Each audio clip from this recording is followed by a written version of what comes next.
Welcome to Bonds After Baby. I'm LMFT Evie Empress, and I'm here to help you and your family relationships experience more relief and connection during the stage of pregnancy, postpartum, and early parenthood. Remember to subscribe for my podcast here and on YouTube, and sign up to my email list on my website, bondsafterbaby.com, for free resources for your family. So today I'm starting a series on birth experiences, birth disappointment and trauma, or birth joys, and how relationships can transform how we cope or how we relate post-birth. Women may go through disappointment or have difficult physical and emotional recoveries, or they may want to experience more of their joy with others rather than feeling lonely in their experience. In this episode, I'm starting the series by sharing my own personal experience in the hopes that by sharing, you may feel less alone, or you may get ideas on how to support someone close to you going through a difficult birth experience. Next episodes will get into what birthing moms benefit from and what partners experience also, and what their emotional needs are as well. And then another episode, I'll answer listener questions about relationship support. So again, this is the hill I will die on. This period of bringing a child into the world is a time to lean on one another, to ask for needs to be met, to acknowledge that we have needs, to meet each other's needs, strengthen our relationships. The research is clear, and what I see in my office reinforces this. Moms and families fare better and often experience much less distress, anxiety, and depression the more support they experience. Part of me has been putting off this episode because I wasn't really sure I could get through it. This was a really difficult experience for me.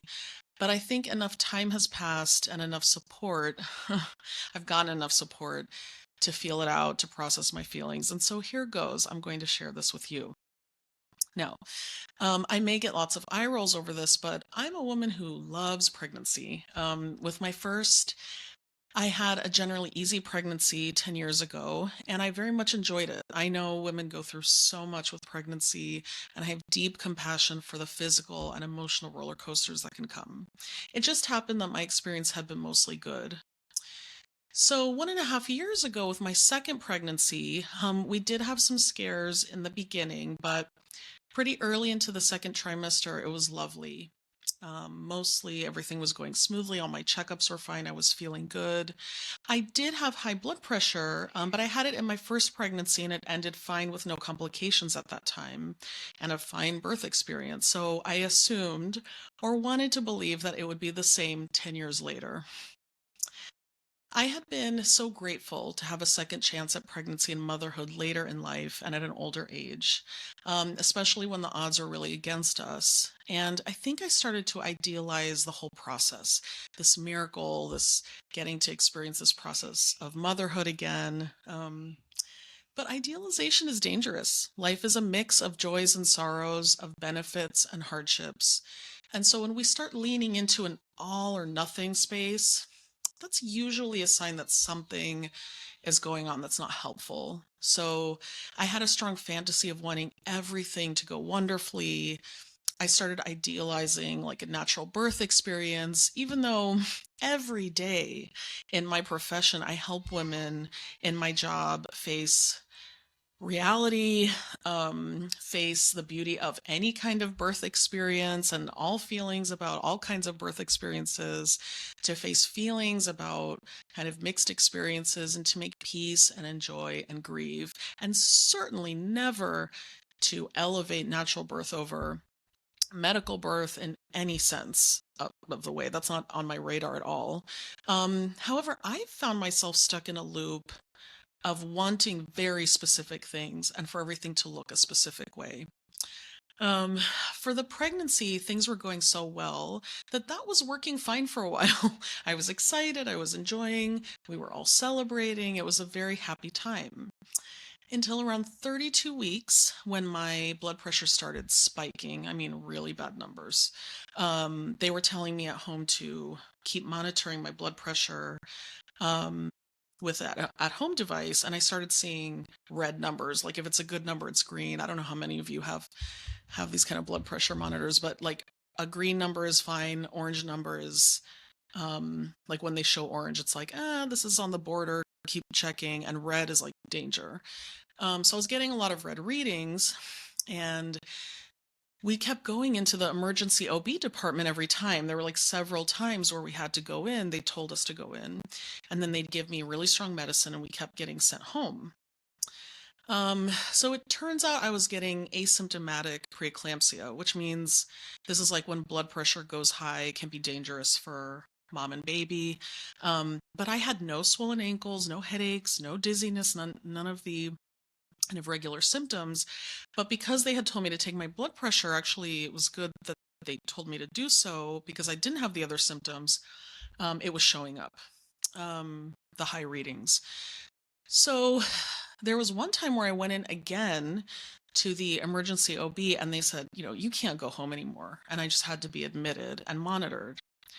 So you'd think this is where it would start hitting me that things are not happening as I want them to, but no.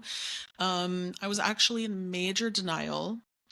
I was really dead set on everything happening the way I wanted it to, the way I really had dreamed of.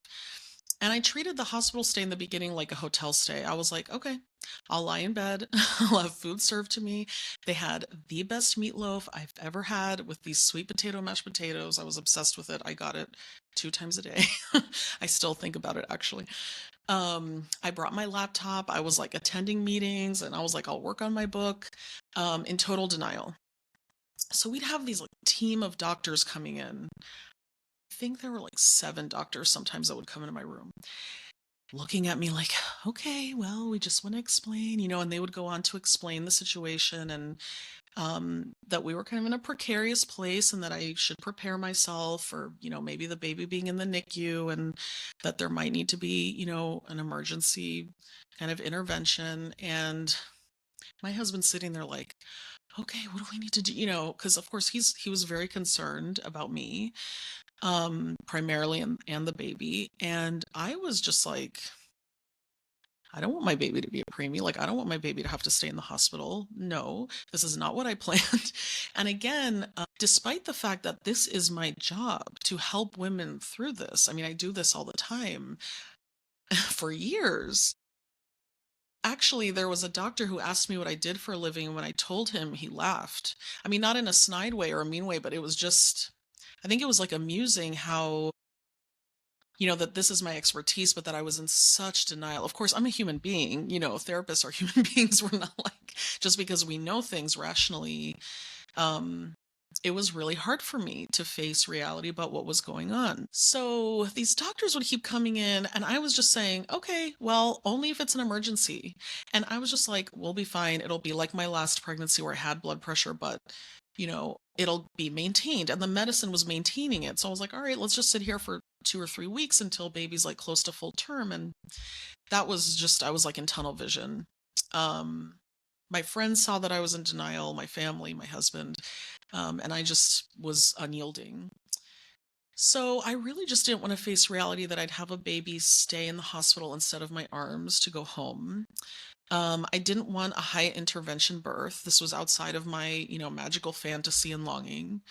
I knew this would be my last pregnancy and birth experience, so I was avoiding kind of the grief about this all looking different than what I had hoped. And then one day, I guess like 3 or 4 days after I had been admitted, they took me to get an ultrasound just to check.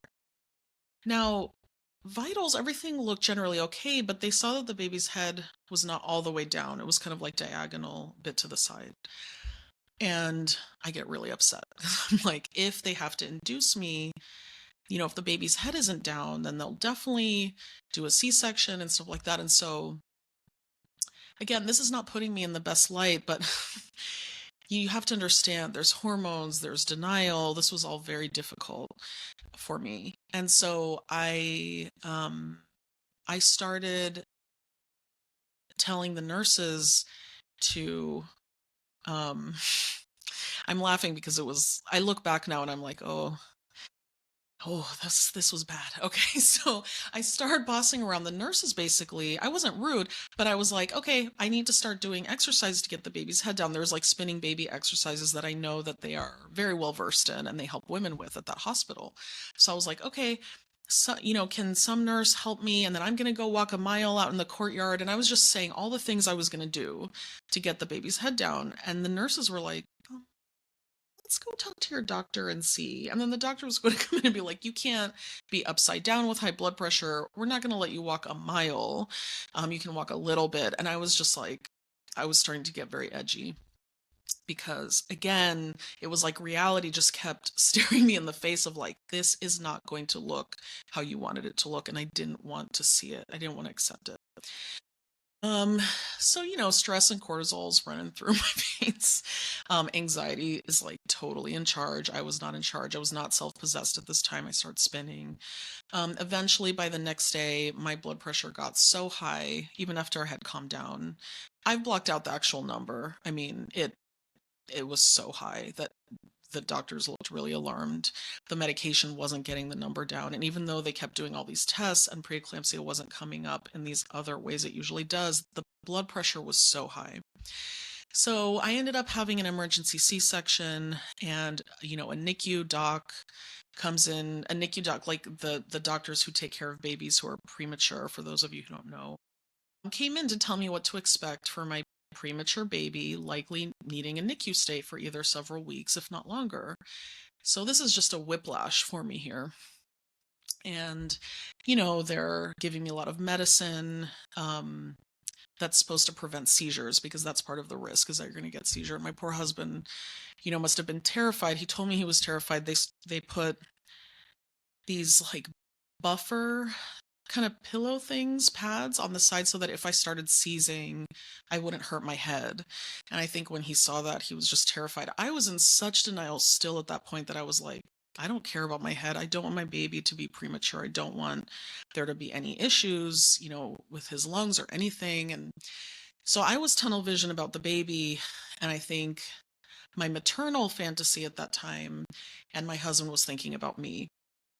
So my mother and best friend came to be with me in pre-op before I went in for the C-section. And my best friend was a little bit, hesitant to tell me this because I was so upset, but I'm so glad that she did. Just validating how upset I was and that it's okay and she gets it, but reminding me that I get to meet my son. Today's the day, right?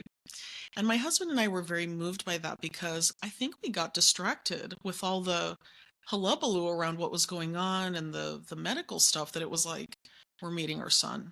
Okay. Um, the birth experience itself was not pleasant. The doc on call, unfortunately, it wasn't, my doctor was wonderful, but they're in a group, and the doctor that was on call for the emergency procedure was very cold, barely spoke to me, didn't come post-op to see how I was doing, didn't congratulate us. Everyone there just seemed very removed, and I honestly just felt like a number. I did not feel like a person. I do remember the thrill of seeing my sweet boy and getting to hold him on my body for a few minutes and exchanging excited glances with my husband, and that was so nice, and I'm glad I have that memory. And we heard him cry, which was good. The NICU doctor who, weighed him and just got all his vitals was very sweet. The worst of it was that because of the anti-seizure medicine I was on, I couldn't see or hold my baby for 24 hours after birth. Worst of it was that because of the anti-seizure medicine, I couldn't see or hold my baby for 24 hours after birth. And I think that was the cruelest part of my experience, really, because I was at risk of seizing. So they didn't have the equipment they needed in the NICU area, the area where the babies were being held at the hospital, to take care of me in case I seized. So they couldn't risk it for my health or for for the baby. Let's say I was holding him and I was seizing. But that was extremely hard. It's still hard for me to think about. Days later, while dealing with an excruciating physical recovery, anyone who's had a C-section will know, we had to go home without our baby. And I'll get into my NICU experience. Our baby was there for a month. And what couples need when their babies have to stay at the hospital in another series for sure. But for now, I'll stick to the birth experience and just say that, that experience on the hospital stay ended up being very scary, with all the monitoring and really high blood pressure numbers and the medicine and being separated. It was sad, along with the immense joy of bringing our son out into the world with us and all the support that we received. Okay, so it was a mix of things. And I leaned on many people. So, firstly, my husband, reminding me that I was an amazing mother and that our baby would be okay, and to share our feelings together so I didn't feel alone. I let my parents know what I needed emotionally and what I did not need, and they really stepped up and offered me the validation and reassurance and so much help, practical help.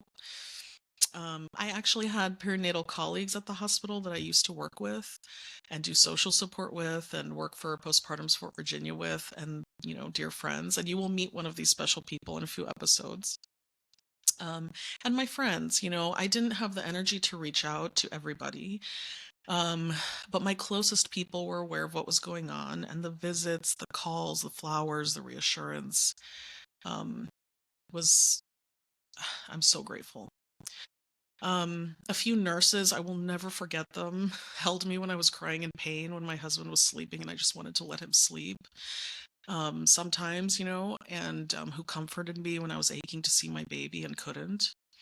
And on my doctor, Dr. Lempel, I really want to give a shout out to him because he's an amazing physician who also has a heart of gold and handles his patients as actual people rather than a number. To tell me that this was all medically necessary and the best thing for me and my baby and what was the safest thing to do. My therapist, I still need help. You know, it's been a year and a half later, but I still need help with taking my blood pressure after all those high readings and taking readings every half hour, I think it was. Um, it still feels really scary to track it, even though I'm fine now. Um, some days I look back and it still hits me in the gut, that I couldn't hold my son um, a whole day after he was born and I need a hug. Um, and look, I know some of us have more people than others and more community, and I'm grateful. I know that not everybody has so many people around them. But there's a point I want to make about this. Whether it's one person or 20, even when we have people in our lives, it doesn't mean we always know how to reach out for that help or how to receive it or accept it when it's offered. And I see this all the time. Next week, I want to share, what I hear and research based and from my clinical work, like what we hear from birthing moms, what we hear partners go through emotionally, and what the needs often are, and how it can be easier to come together, to express these needs, to understand them, and to connect and support one another. This will be a great episode to listen to either before birth or after birth to help process what happened as a couple. I'd love for you to comment if you have any questions or just, to share anything about your own experiences or with questions you'd like me to address in future episodes. Please subscribe to my podcast and to my YouTube channel, Bonds After Baby, so you get notified when there's a new episode. I'll be offering the free resources in the future, so stay tuned for that. I'm here for you and your family. See you next week. Bye. It was pretty hard for me to share with so many people about this experience that was really personal and difficult. And the reason I did is because the more women share their story, the less of a stigma there is, the more normalized it gets. That this can be very, very hard and that we need people and deserve people to get through it. So I hope it was helpful to you. Next week, I'm going to share what birthing moms and partners go through emotionally, what I see clinically, and what we read about in research, what the needs often are for moms and for partners, and how it can be easier to express these needs and meet these needs and connect. So this is a great episode to listen to either before birth or after birth to help process what happens for you guys as a couple in this special time. So please comment if you have anything you'd like to share or if you want to add any questions you'd like me to address in future episodes. I'll be addressing, listener questions in the future. And please subscribe to my podcast and to my YouTube channel, Bonds After Baby, so you get notified when there's a new episode. I'll be offering free resources in the future, so stay tuned for that. I'm here for you and your family. See you next week. Bye.